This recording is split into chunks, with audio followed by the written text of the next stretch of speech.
এই হাদিসটা আপনার মাকে বলবেন, আপনার বোনকে বলবেন, আপনার মেয়েকে বলবেন, আপনার স্ত্রীকে বলবেন।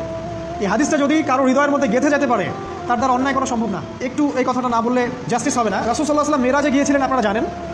তিনি মেরাজের রাতে অনেক অলৌকিক জিনিস দেখেছেন, নবীদের সাথে সাক্ষাৎ করেছেন, ইভেন আল্লাহর সাথে কথা বলেছেন, আল্লাহর নূর দেখেছেন।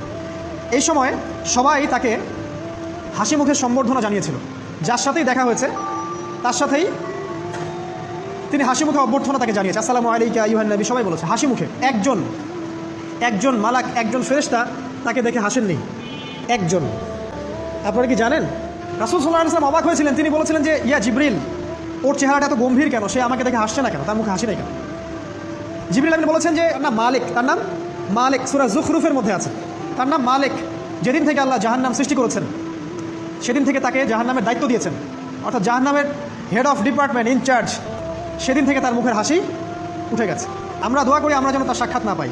তার কাছে পারমিশন নিয়ে রাসূল সাল্লাল্লাহু আলাইহি ওয়াসাল্লাম জাহান্নামের দিকে তাকিয়েছিলেন, ভিতরে দেখেছেন কি আছে।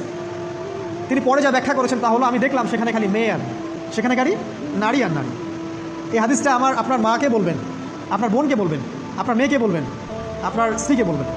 এই হাদিসটা যদি কারো হৃদয়ের মধ্যে গেঁথে যেতে পারে, তার দ্বারা অন্যায় করা সম্ভব না। কীভাবে একটা মেয়ে সব কিছু উন্মুক্ত করে ঘুরতে পারে যখন অলরেডি তার আত্মা জাহান্নামে জ্বলছে, অলরেডি, কারণ ভবিষ্যৎ আল্লাহ জানেন।